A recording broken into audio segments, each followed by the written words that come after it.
Hello guys. आज आप लोगों को हम बताएंगे निर्वाचन आयोग के बारे में। जैसे कि जानते हैं, संविधान के भाग 15 में निर्वाचन आयोग का जिक्र किया गया। अनुच्छेद 324 से लेकर 329 तक निर्वाचन आयोग के संबंधित जानकारी प्राप्त है। तो भारत के निर्वाचन आयोग की स्थापना कब हुई थी? 25 जनवरी 1950। भारत में निर्वाचन आयोग की स्थापना 25 जनवरी 1950 को हुई थी। यह एक स्थानीय एवं संवैधानिक निकाय है। निर्वाचन आयोग स्थानीय एवं संवैधानिक निकाय है। निर्वाचन आयोग का गठन मुख्य निर्वाचन आयोग एवं अन्य निर्वाचन आयोग से किया जाता है। इसकी नियुक्ति राष्ट्रपति करती है। निर्वाचन आयोग की नियुक्ति कौन करता है? राष्ट्रपति करता है। मुख्य चुनाव आयोग का कार्यकाल 6 वर्ष और 65 वर्ष का होता है। 6 वर्ष मतलब 6 वर्ष का कार्यकाल होता है। अगर एक बार बनता है तो 6 साल और 65 साल तक वह रह सकता है। इसकी आयु जो पहले हो तब तक होगा। अन्य चुनाव आयोग की कार्यकाल 6 वर्ष 62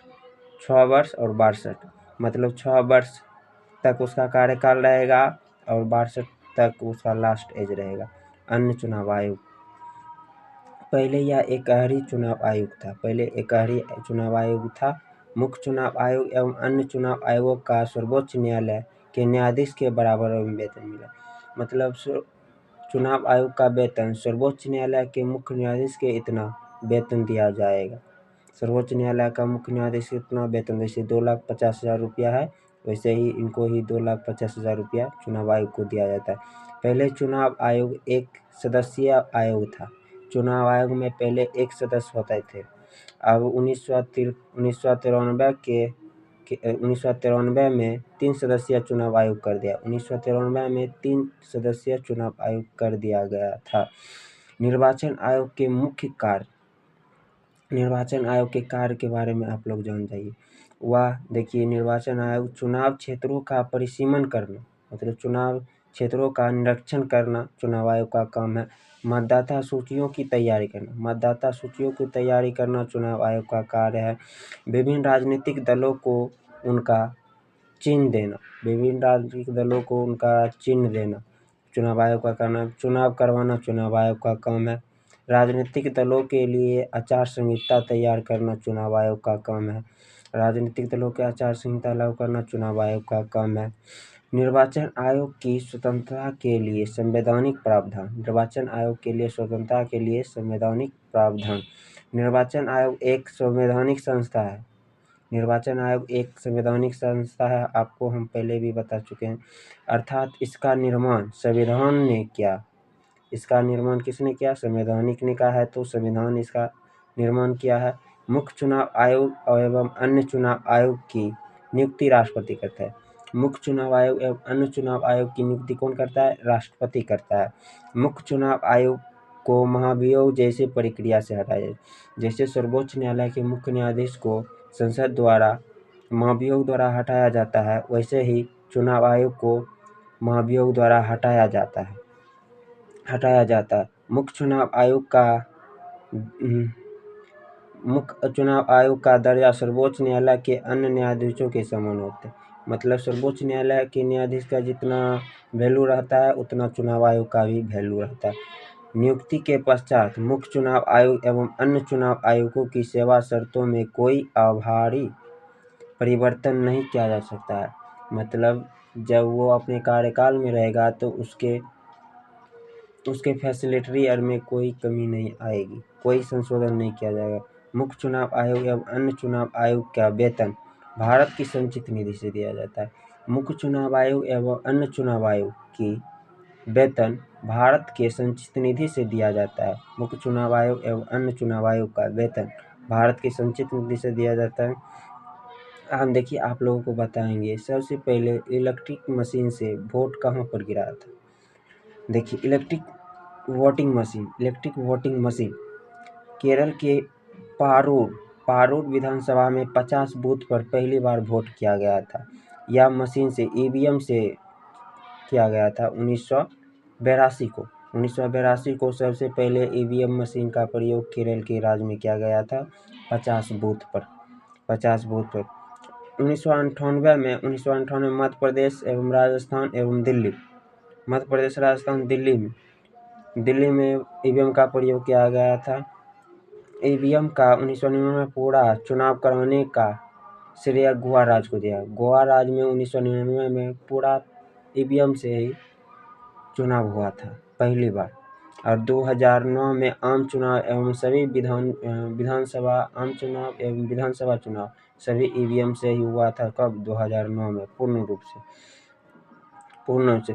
भारत में इलेक्ट्रिक लिमिटेड और इलेक्ट्रिक कॉर्पोरेशन इंडियन, इसका शुरुआत 2013 में हुआ था। मतलब वोट के साथ जो पर्ची निकलता है ना, उसका शुरुआत 2013 में हुआ था।